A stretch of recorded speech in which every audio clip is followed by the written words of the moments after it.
Estamos iniciando mais um programa Nosso Direito, que tem a proposta de discutir temas de interesse jurídico da nossa sociedade. O programa Nosso Direito é produzido pela TV Uniara em parceria com o curso de Direito da Uniara e vai ao ar no canal 21 da NET e na TV Educativa de São Carlos. Hoje temos a grata satisfação de receber esse renome do direito penal, o professor da nossa casa, ex-promotor de justiça durante 30 anos, professor Sérgio Médici. Seja muito bem-vindo.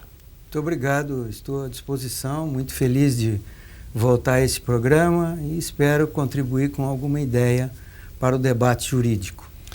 Um debate, inclusive, professor Sérgio Médici, que tem afligido demais a população brasileira quando a gente está falando sobre a nossa criminalidade. Na sua opinião, como está a atual situação da segurança pública no Brasil? Está muito grave, né? A situação é gravíssima, nós chegamos a um ponto que nós podemos comparar o Brasil hoje a nações que estão em guerra, sem exagero nenhum, né? Basta ver a situação no Rio de Janeiro, como que ficou, e nas grandes metrópoles. Então nós temos uma verdadeira guerrilha urbana instalada no Brasil.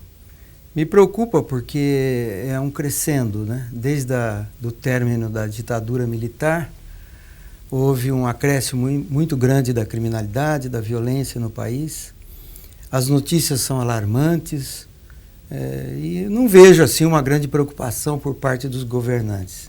Na última campanha eleitoral, os dois principais candidatos apresentaram propostas, falaram a respeito da segurança, mas até agora não vi nenhuma prática, nenhuma medida efetiva para melhorar a nossa situação. Então nós vivemos numa intranquilidade, o país prospera, na parte econômica vai bem, nós consideramos o Brasil um país emergente, o mundo todo fala bem do Brasil, mas a nossa situação interna de segurança pública é das piores. Exatamente. E as famílias estão muito inseguras. Recentemente eu vi uma matéria no aumento enorme, crescente, sobre investimentos em segurança particular. Essa é uma despesa muito grande que a população tem, não é? Colocar cercas elétricas, câmeras, contratar vigias, então é uma despesa muito grande. Isso sem falar em alarmes, mesmo nos automóveis. O seguro aumentou muito, né? O jornal Tribuna Impressa, aqui de Araraquara, na edição de domingo, publicou uma reportagem sobre isso e, inclusive, deu essa manchete aqui, dizendo que ladrões fazem uma família refém a cada 3 dias. Quer dizer, a cada 3 dias nós temos um roubo a uma residência aqui em Araraquara com reféns, né? Com uma espécie de um cárcere privado, um sequestro, principalmente naquela região da Fonte, da Harmonia, que é muito atingida pelos ladrões, né? Mas nós temos outras notícias. Eu vejo aqui, por exemplo, essa do jornal O Estado de São Paulo: a cada 2 minutos, 5 mulheres espancadas, né? No Brasil, a cada 5 minutos, a cada 2 minutos, 5 mulheres espancadas. Quer dizer, isso mostra que a tão decantada lei Maria da Penha não produziu os efeitos, pelo menos, que se esperava, né? As agressões continuam, os crimes contra as mulheres são violentos, cada vez mais homicídios, e nesse ponto nós temos falhas na repressão, falhas na atribuição de penas, em vários fatores, né? Aumentando a população. Ainda hoje, para ver que também o problema não é só lei, o jornal Estado de São Paulo de hoje traz essa matéria aqui, ó. Grandes cidades têm 23.973 crianças de rua. 63% vão parar lá por brigas em casa. Então, esse é um problema social muito grave, né? Quase 24 mil pessoas, crianças, nas ruas das grandes cidades. E essa pesquisa abrangeu só cidades com mais de 300 mil habitantes no Brasil. Quer dizer, que futuro terão essas crianças, né? Quase 24 mil crianças nas ruas, vivendo nas ruas, quer dizer, envolvidas com entorpecentes, com tóxicos, pequenos furtos, e aí vai se formando o criminoso do futuro. Professor Mendes, o senhor citou a questão das mulheres, cada 5 minutos, o número crescente de mulheres sendo espancadas, ou melhor, cada 2 minutos. Cada 2 minutos, 5 mulheres. 5 mulheres. E tem lei específica. O senhor acredita que o problema está na lei? O problema está na lei. O problema está, mas não está só na lei. Então, quando eu vejo um deputado, um senador, um governante falar precisa mudar a lei, eu fico preocupado, porque o problema não é só a lei. A lei tem deficiências. Nós temos um Código Penal, professor, que na parte especial onde estão definidos os crimes, nessa parte são apresentadas penas até certo ponto rigorosas. Só que vem a parte geral do Código e determina que essas penas praticamente não são cumpridas. Eu vou dar um exemplo. Nós temos crimes como lesões corporais. Então, uma pessoa agride a outra. Dá um soco, um pontapé, uma paulada. A pena vai de 3 meses a 1 ano de detenção. Quer dizer, se alguém fica ferido, né, dá um soco, quebra os teus dentes, a pena mínima, se ele for primário, é de 3 meses de detenção. Isso não cumpre. No Brasil, as penas são cumpridas, de acordo com a lei, apenas depois de 8 anos de reclusão, a partir de 8 anos de reclusão. Porque 4 anos é pena cumprida em liberdade. É a chamada prisão albergue, não é? Regime aberto.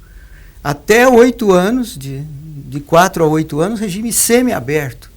Então, há um descompasso entre a parte especial, onde estão definidos os crimes, onde estão as penas, e a parte geral, que fica abrandando essa situação. A respeito da violência doméstica, a pena para o agressor varia de 3 meses a 3 anos de detenção. 3 meses. Então, se o infrator é primário, ele vai ter a pena mínima. 3 meses. 3 meses não cumpre. 3 meses significam impunidade. Então, a lei está havendo um descompasso, né? O aborto, por exemplo, eu vejo tanta discussão em relação ao aborto, né? Tem uma corrente feminista, principalmente, querendo discriminar o aborto, né? Retirar o aborto do Código Penal. A pena para o aborto é de detenção de 1 a 3 anos. Quer dizer, se a mulher pratica o autoaborto, ou se alguém faz o aborto nela com o consentimento dela, a pena de detenção de 1 ano, se o réu for primário. 1 ano. O que vai acontecer com essa pena de 1 ano? Ela não vai ser cumprida. Então, e por aí vai. Furto, por exemplo, a pena é de 1 a 4 anos de reclusão. Então, a pessoa entrou na tua casa, na casa do nosso telespectador, levou vários aparelhos lá, joias, dinheiro. A pena, se ele é primário, a pena é de 1 ano. E isso, então, está estimulando. Quer dizer, essas penas, professor, foram estabelecidas no Código na década de 40. O Código Penal brasileiro é de 1940. Então, já temos passado 70 anos disso, né? E essas penas não são modificadas. Então, esse é um problema. Agora, se você me diz, bom, vamos botar 5 anos, 10 anos, 20 anos, vai resolver? Também não é uma solução que seja tão rápida assim, né? Há que se fazer um estudo, há que se contemplar outras questões, como a questão social que nós acabamos vendo, questão familiar. Temos a crise econômica. Nós estamos vendo um país discutindo se o salário mínimo deve ser 545, 560 ou 600 reais. Para o país, para discutir durante 3 meses, para saber se o salário mínimo deve ser 545 a 600 reais. Que família que pode sobreviver com esse mísero salário? Isso não é salário mínimo, isso é salário miserável, né? Então, esse é um problema que vai, hoje, com a televisão, com os meios de comunicação, os jovens querem consumir, querem ter o seu tênis da moda, a sua camiseta, a sua calça jeans, né? E não conseguem, então vão fazer o quê? Vão furtar, vão traficar. É esse o caminho que nos traz esse grave problema. Muito bem. Vamos para um breve intervalo e já retornamos.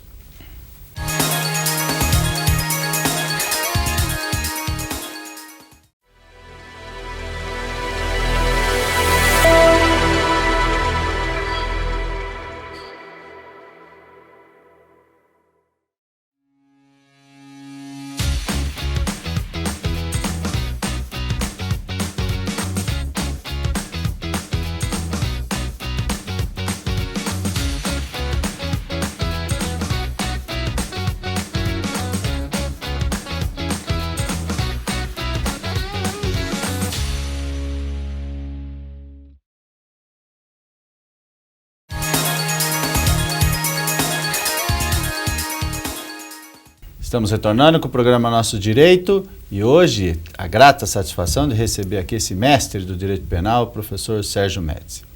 Professor Médici, nós acabamos de falar, o senhor expôs com muito brilhantismo sobre as questões das penas, que para o réu primário principalmente são muito pequenas, a grande maioria acaba se nem cumprindo.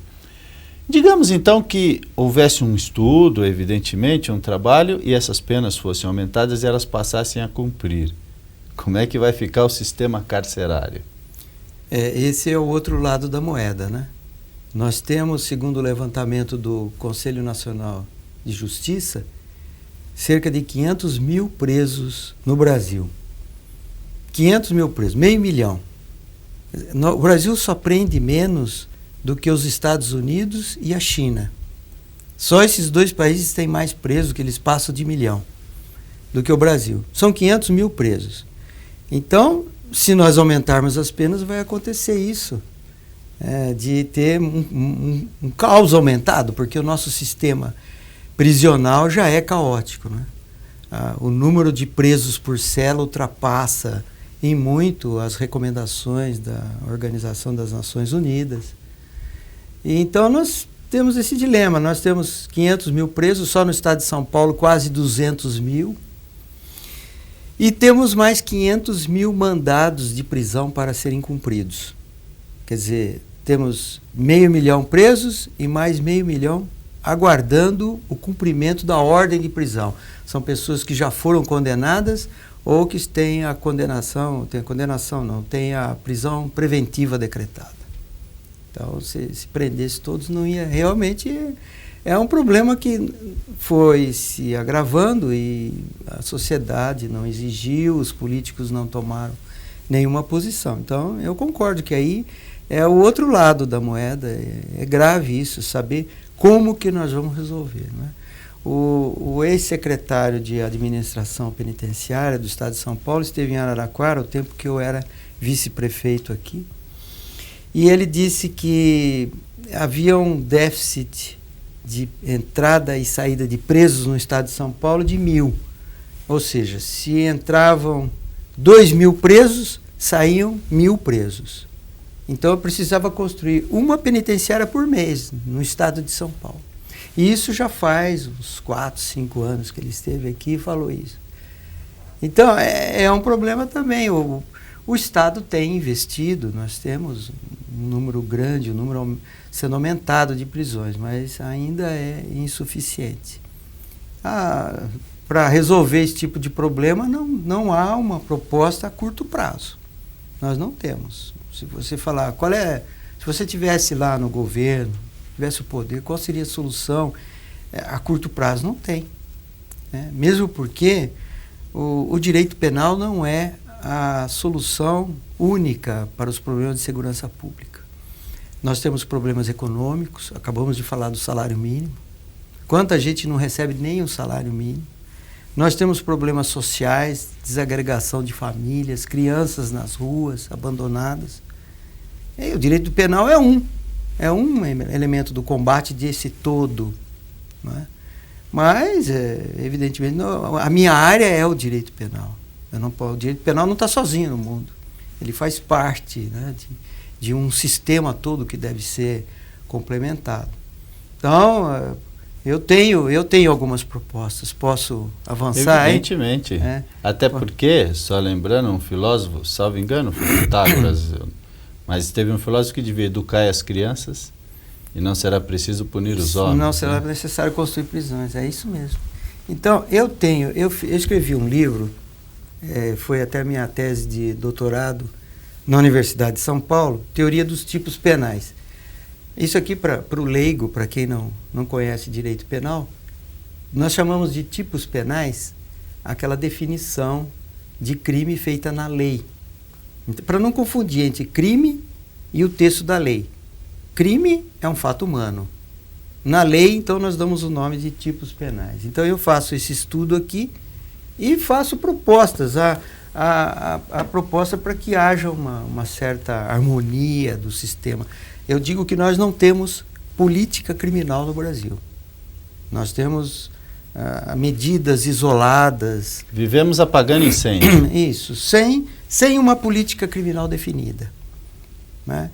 Nós aumentamos apenas as penas, criamos os crimes hediondos para assustar, mas ao mesmo tempo temos mecanismos para liberar. Então, para não punir, não cumprir pena, não temos uma definição. Né? Então, a minha proposta, que está nesse livro e que eu tenho defendido, é que a gente parta de uma política criminal. O Estado brasileiro tem que dizer, a política criminal do país é esta. São aquelas diretrizes básicas que nós devemos tomar na lei e no cumprimento da lei. Quer dizer, não basta o texto da lei. E a polícia? E o Ministério Público? E o Poder Judiciário? E os órgãos todos encarregados da segurança pública? Quer dizer, é preciso uma política uniforme no país, né? As diretrizes para o combate à criminalidade. O senhor passou por um dos pontos aí interessantes, a polícia. A gente vê hoje uma série de problemas envolvendo polícia. Recentemente, a Polícia Federal estava fazendo uma prisão enorme de policiais civis em todo o país. Que quem deveria reprimir, na verdade, estava incitando o crime?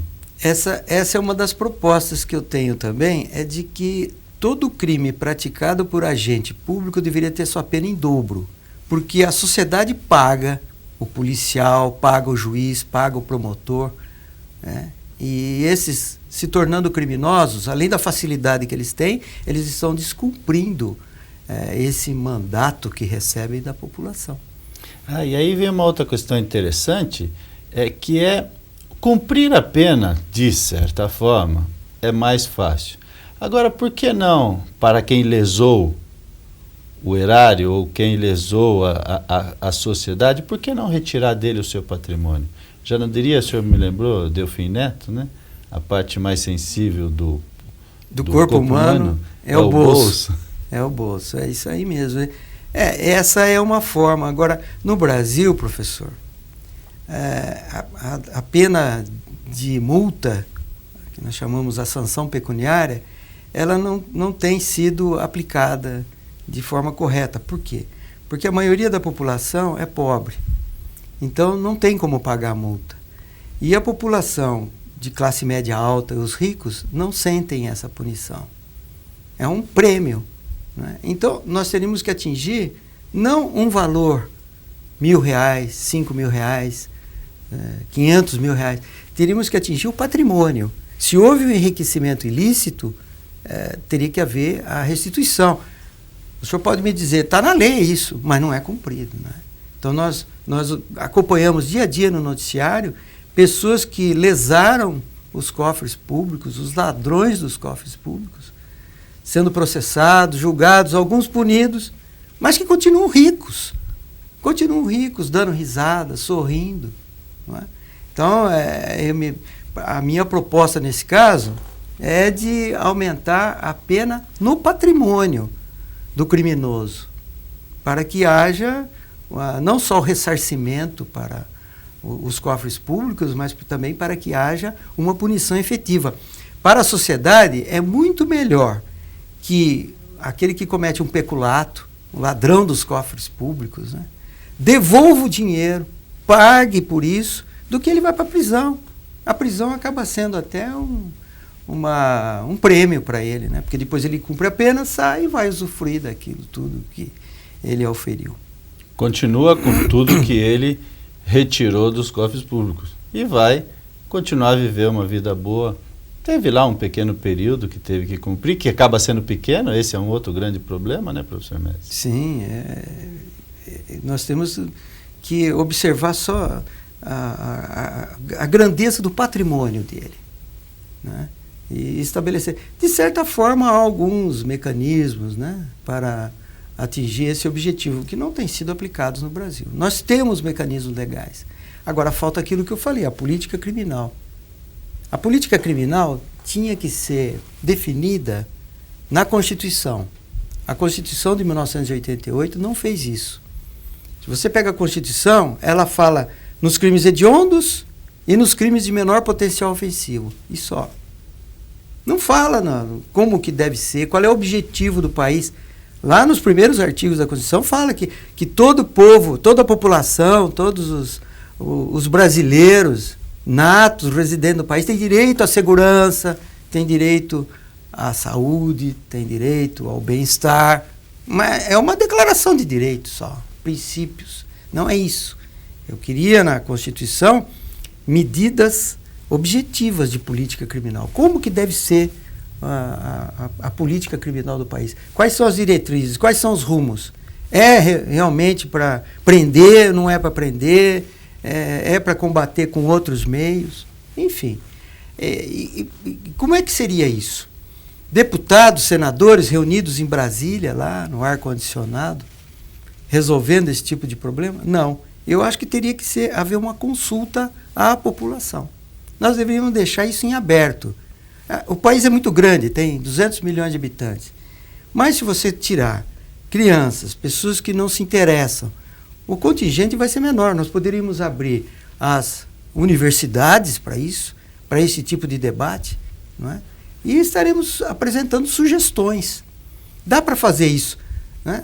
Em algumas cidades, como em Araraquara, nós não temos o orçamento participativo, a população não participa da elaboração do orçamento, a população também poderia participar dessa elaboração da política criminal.